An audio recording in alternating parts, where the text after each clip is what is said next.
Honourable speaker साहब,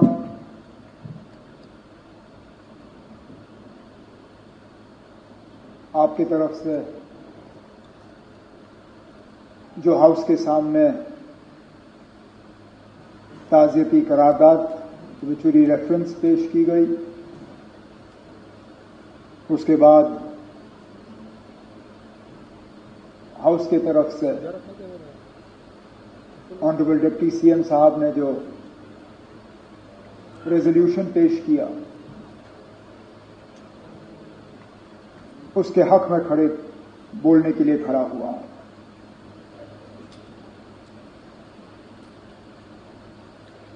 अपनी जगह यकीन नहीं होता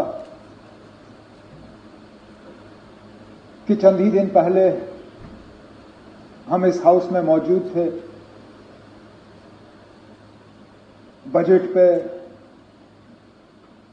कई सारे और मुद्दों पे बहस चली। हाउस अडजर्न होते होते जब आप हमें चाय पिला रहे थे, तो हम अपनी जगह यह उम्मीद कर रहे थे कि इसके बाद श्रीनगर में दोबारा मिल बैठेंगे। तब किसने सोचा था कि जम्मू कश्मीर में ऐसे हालात बनेंगे कि हमें दोबारा यहां इस माहौल में मिलना पड़े। सबसे पहले तो मैं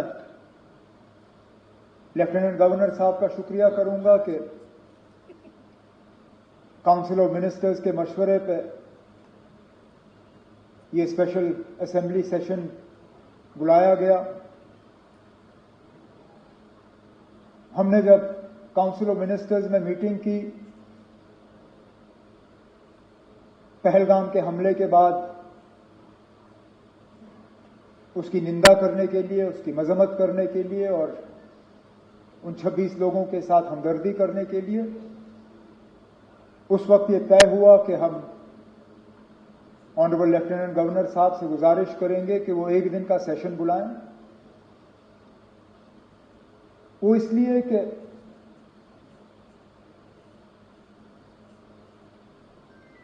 न पार्लियामेंट न इस मुल्क का कोई और असेंबली पहलगाम के उन 26 लोगों के दुख दर्द को इतना समझती है जितना जम्मू कश्मीर का अपना ये असेंबली है। स्पीकर साहब, दाएं बाएं देखिए, आपके सामने वो लोग बैठे हैं जिन्होंने खुद अपने किसी करीबी रिश्तेदार को कुर्बान होते हुए देखा। हमारी छोटी बहन शगुन से लेके सकीना, सजाद, कैसर, किन किन के नाम लूं? किसी ने वालिद खोया, किसी ने अंकल, और सजाद ने जिस तरह हाउस के सामने उस दर्द का इजहार किया, मेरे पास शायद उससे बेहतर उसका यहां हाउस के सामने जिक्र करने के लिए अल्फाज नहीं होंगे। हम में से कितने हैं जिनके ऊपर हमले हुए? रफीक साहब, इन्होंने अपने वालिद साहब पे हमला होते हुए देखा। नायक साहब, उस हमले की जो निशानी उन पे रही, कब्र तक वो उन जख्मों को ले गए। इसी तरह कई सारे हमारे साथी जो अगर हम गिनना शुरू करें, गिनते गिनते थक जाएंगे कितने हमले हुए।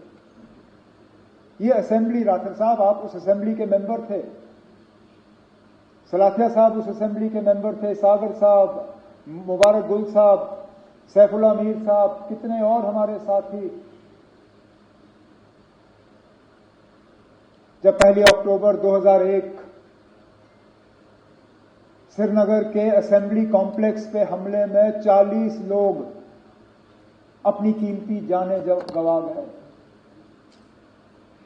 इसलिए मैंने कहा उन लोगों के दुख दर्द को शायद इस असेंबली से ज्यादा कोई और असेंबली या पार्लियामेंट समझ नहीं पाएगी। इसलिए हमने चाहा कि यहां इस हाउस के तरफ से इस हमले की मजम्मत हो और उन 26 खानदानों के साथ हम अपनी जो है उनके साथ हमदर्दी करें। हम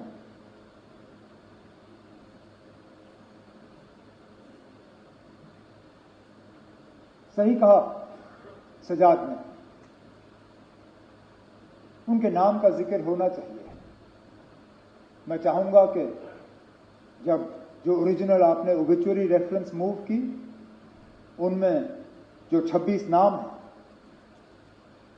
लेफ्टिनेंट नेवी के अफसर विनय नरवाल हरियाणा से, एन रामचंद्रन केरला से, दिनेश अग्रवाल छत्तीसगढ़ से, अतुल श्रीकांत मोनी महाराष्ट्र से, नीरज उधवानी उत्तराखंड से यूएई में काम कर रहे थे, समीर गुहा वेस्ट बंगाल से, सुशील नटियाल मध्य प्रदेश से, संजय लेले महाराष्ट्र से, संदीप न्योपानी नेपाल से, बितेन अधिकारी वेस्ट बंगाल से, मंजूनाथ राव कर्नाटक से, दिलीप भेसले महाराष्ट्र से, प्रशांत सतपति उड़ीसा से, मनीष रंजन बिहार से, सैयद आदिल हुसैन शाह हापतनाग अनंतनाग जम्मू कश्मीर से, जेएस चंद्रमौली आंध्र प्रदेश से, मधुसूदन राव कर्नाटक से, संतोष जगदाई महाराष्ट्र से, कस्तूबा गनवोटे महाराष्ट्र से, हेमंत जोशी महाराष्ट्र से, सुधम द्विवेदी यूपी से, भारत भूषण कर्नाटक से, सुमित परमार गुजरात से, यतीश परमार गुजरात से, टेगे हलीन अरुणाचल प्रदेश से और शैलेश भाई गुजरात से। स्पीकर साहब, उत्तर से लेके दक्षिण, पूरब से लेके पश्चिम, कहां अरुणाचल, कहां गुजरात, कहां जम्मू कश्मीर, कहां केरला और बीच की सारी रियासतें, पूरा मुल्क इस हमले के लपेट में आया है। ये सही है स्पीकर साहब, ये पहला हमला नहीं था। हमने कई हमले होते हुए देखे।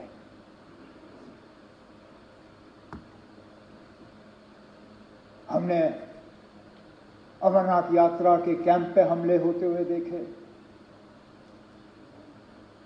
हमने डोडा के मुख्तलिफ गांवों पे हमले होते हुए देखे। हमने कश्मीरी पंडितों के बस्तियों पे हमले होते हुए देखे। हमने सरदारों के बस्तियों पे हमले होते हुए देखे। लेकिन एक बीच का ऐसा वक्त आया था, ये बाईसरन का हमला 21 साल के बाद इतना बड़ा हमला हुआ है सिविलियन। हमें लग रहा था कि ये हमले जो हैं ये अब हमारे माजी का एक हिस्सा है, they are part of our past. ये हमारे आज की कहानी नहीं है, ये हमारा मुस्तकबिल नहीं है। लेकिन बदकिस्मती से वायसरन ने दोबारा वो हालात यहां पैदा किए, जबकि हमें लगता है कि पता नहीं अगला हमला कहां पे होगा।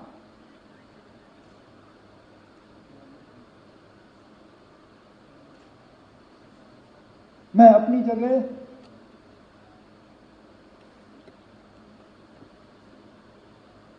क्योंकि उस दिन लीडर ऑफ द ऑपोजिशन के साथ मैं भी पुलिस कंट्रोल रूम पे मौजूद था जब हमने 26 लोगों को वहां पे श्रद्धांजलि पेश की।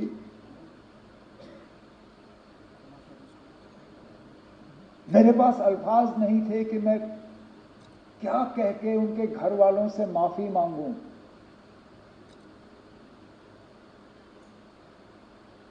ये जानते हुए कि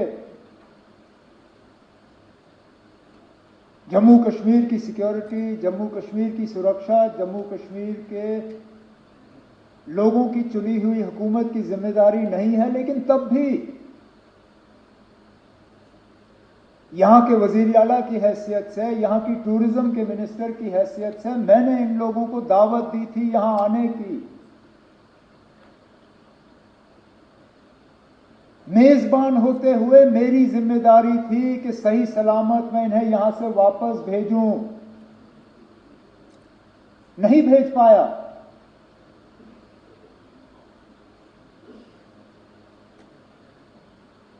और माफी मांगने के अल्फाज नहीं थे।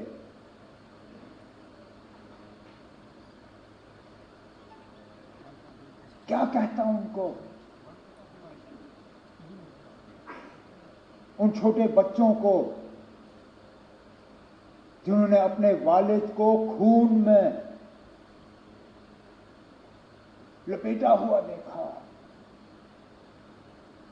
उस नेवी अफसर की विधवा को जिनको शादी हुए ही चंद दिन हुए थे,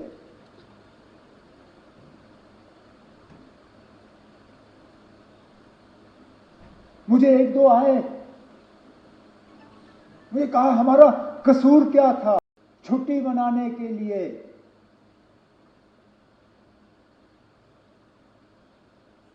और इस छुट्टी का जिंदगी भर अब हमें खमियाजा भुगतना पड़ेगा।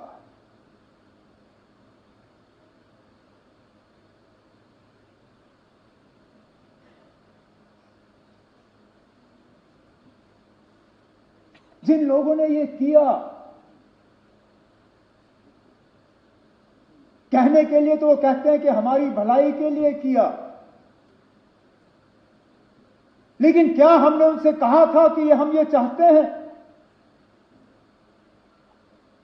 क्या हमने उनसे कहा था कि हमारे नाम में आप इन 26 लोगों को कब्र में बंद करके यहां से वापस भेजें? क्या हमारी इसमें कोई मंजूरी थी? क्या यह हमारी इजाजत से हुआ? हम में से कोई इस हमले के साथ नहीं है। इस हमले ने हमें अंदर से खोखला किया, लेकिन इस हमले ने, क्योंकि हर खराबी में कहीं ना कहीं हमें कोई रोशनी की किरण ढूंढने की कोशिश करनी चाहिए। बहुत मुश्किल है इन हालात में वो रोशनी ढूंढना, लेकिन स्पीकर साहब, पहली मर्तबा 26 साल में मैंने जम्मू कश्मीर में किसी हमले के बाद लोगों को इस तरह बाहर आते हुए नहीं देखा। कठुआ से लेके कुपवारा तक शायद ही कोई शहर या गांव ऐसा जहां लोगों ने बाहर आके इस हमले की मजम्मत नहीं की। कहा कि ये मेरे नाम में नहीं हुआ, नॉट इन माय नेम। ये आपने जिसके लिए भी किया हो, मेरे लिए नहीं किया। और ये लोगों का बाहर आना, इसमें हम में से किसी का हाथ नहीं है। हुकूमत ये कहे कि हमने कराया, कोई और ये कहे हमने कराया, कोई नहीं ना। हम भी इस गाड़ी पे चढ़े, हमने इस गाड़ी पे सवारी की, लेकिन गाड़ी चलाई हमने नहीं। ये लोगों ने खुद गाड़ी बना के इस पे सवार होके जुलूस निकाले, नारे दिए, बैनर बनाए, मोमबत्तियां जलाई, ये कहने के लिए कि हम इस हमले के साथ नहीं हैं।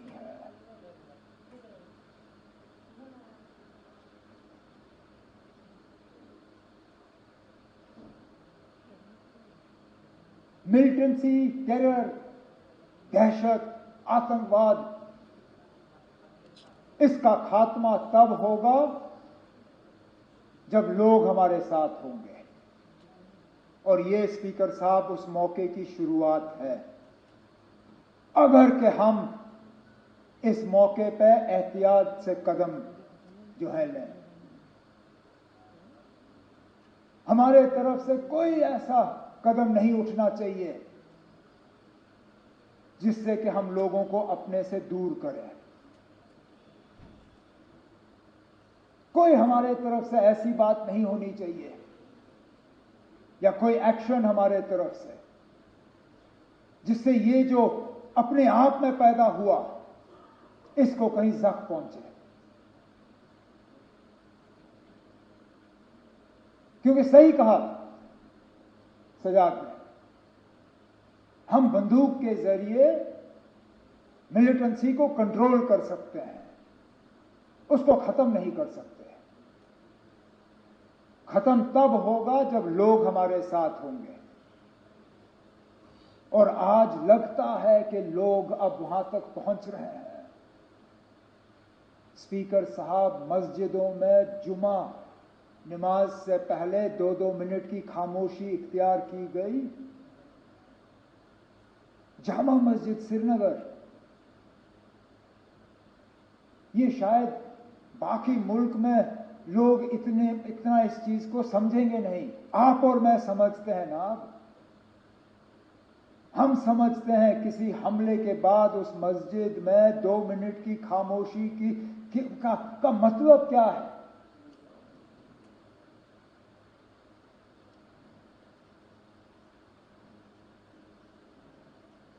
तो मेरी तो सिर्फ यही कोशिश रहेगी कि इस सिलसिले को हम बनाएं, बढ़ाएं, घटाएं नहीं, कम ना करें।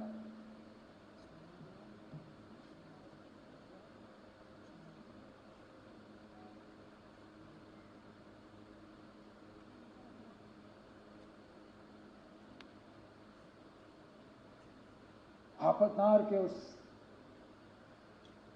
नौजवान आदिल के बारे में क्या कहें। अरे ना, जान की परवाह सबको होती है, लेकिन अपनी जान की फिक्र ना करते हुए टूरिस्टों को, अपने मेहमानों को बचाने के लिए वो अपनी जान की कुर्बानी दे गया। भागता तो कौन उसको कुछ कहता।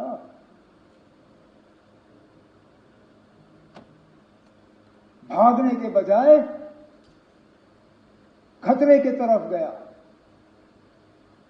इस तरह के और मिसाल हैं जिनके बारे में आज हम सुनना शुरू कर रहे हैं। जो टूरिस्ट वहां से निकले, उन्होंने अब जिक्र करना शुरू किया। किसी एक ने वहां लोकल पोनी वाले को कहा कि मेरी बीवी और बच्चे को ले जाओ, इनको बचाओ, मुझे यहां छोड़ दो। और उसने कहा, मैं ना आपकी बीवी को कुछ होने दूंगा, ना आपके बच्चे को कुछ होने दूंगा, ना आपको कुछ होने दूंगा। इनको कुछ होने से पहले इनको मेरे ऊपर से गुजरना होगा। और छुपा के उनको सलामत रखा। जख्मियों को अपने कंधों पे पहाड़ से नीचे उतार के अस्पताल एम्बुलेंस तक पहुंचाया।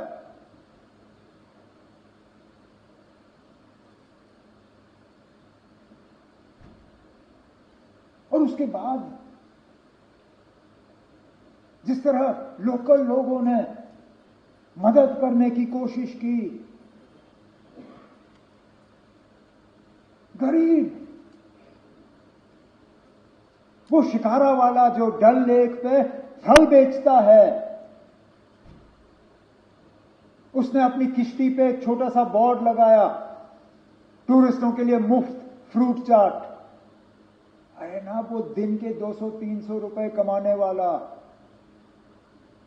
वो कहता है कोई नहीं ना चले मेरे हफ्ते की कमाई, लेकिन मैं कम से कम अपने मेहमानों को यह एहसास देना चाहता हूं कि हम उनके साथ हैं।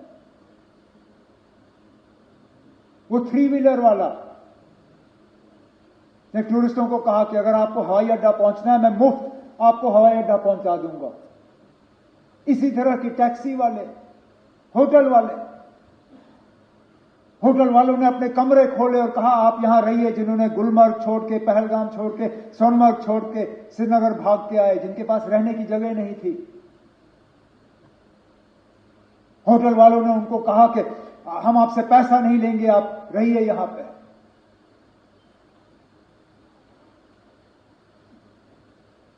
मैं सलाम करता हूं, यही है हमारी मेहमान नवाजी। उसके साथ साथ उनका शुक्रिया करता हूं कि उन्होंने ये किया। जम्मू कश्मीर के बाहर हमारे कुछ स्टूडेंट्स, हमारे कुछ रहने वालों को कुछ जगहों पे तकलीफ हुई, उससे कौन इनकार कर सकता है। लेकिन मैं उसके साथ साथ उन तमाम रियासती हुकूमतों का शुक्रगुजार हूं जिन्होंने मौके पर तहकीकात करके हालात को काबू में लाने में अपना रोल अदा किया। मैं अपने मिनिस्टर कुलीग्स का शुक्रिया करता हूं जिन्होंने बिल्कुल कम नोटिस पे जगह जगह गए। कोई शिमला, कोई लखनऊ, कोई देहरादून, कोई बंबई, कोई चंडीगढ़, वहां की हुकूमतों का मैं शुक्रिया करूंगा कि इनसे मिलने के बाद इन्होंने मीटिंगें ऑर्गेनाइज की।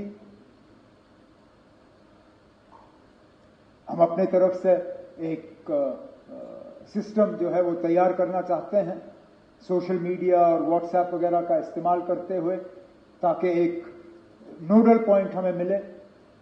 हम तो चाहेंगे कि इस तरह के हालात ना हो, लेकिन इक्का दुक्का अगर कहीं हो जाए तो बच्चियों के पास, दूसरों के पास एक जगह होनी चाहिए जहां पे वो इन चीजों को दर्ज कर सकें। उसके लिए हम तैयारी कर रहे हैं।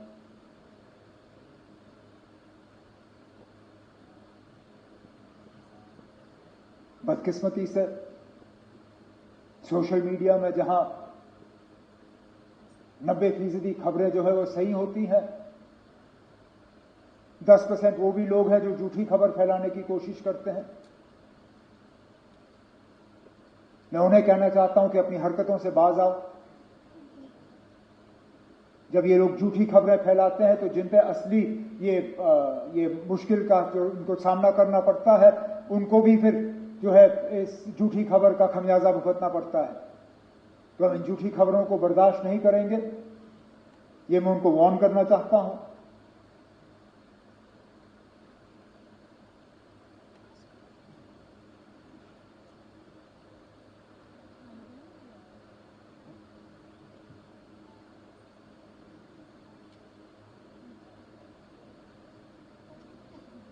स्पीकर साहब, जम्मू कश्मीर की सिक्योरिटी जम्मू कश्मीर के इलेक्टेड हुकूमत की फिलहाल जिम्मेदारी नहीं है, लेकिन मैं ये मौका इस्तेमाल करके स्टेटहुड की मांग नहीं करूंगा। अब मैं किस मुंह से इस पहलगाम के वाकये को इस्तेमाल करके मरकज से कहूं कि अब मुझे स्टेटहुड दो। मेरी क्या इतनी सस्ती सियासत है? मुझे क्या इन 26 लोगों के मरने की इतनी कम कदर है कि मैं अब मरकज से जाके कहूंगा ना अब चलो 26 लोग मर गए, अब मुझे स्टेटहुड दे दो। स्टेटहुड की बात हमने पहले भी की, आगे भी करेंगे, लेकिन लानत हो मुझ पे अगर मैं आज ये कह के मरकज के पास जाऊं कि ना अब 26 मर गए, अब दे दो। देने की बात हम करेंगे, लेकिन इस मौके पर नहीं। इस मौके पर ना कोई सियासत, ना कोई बिजनेस रूल्स, ना कोई स्टेटहुड, ना कुछ और। एक ही चीज ना, इस हमले की कड़ी निंदा और उन 26 लोगों के साथ दिल की गहराइयों से हमदर्दी और ताज़ियत, और कुछ नहीं। ना आज नहीं, टेबल हम किसी और मौके पर थपथपाएंगे, आज नहीं। तो स्पीकर साहब, मैं अपनी बात को इसी चीज पर खत्म करते हुए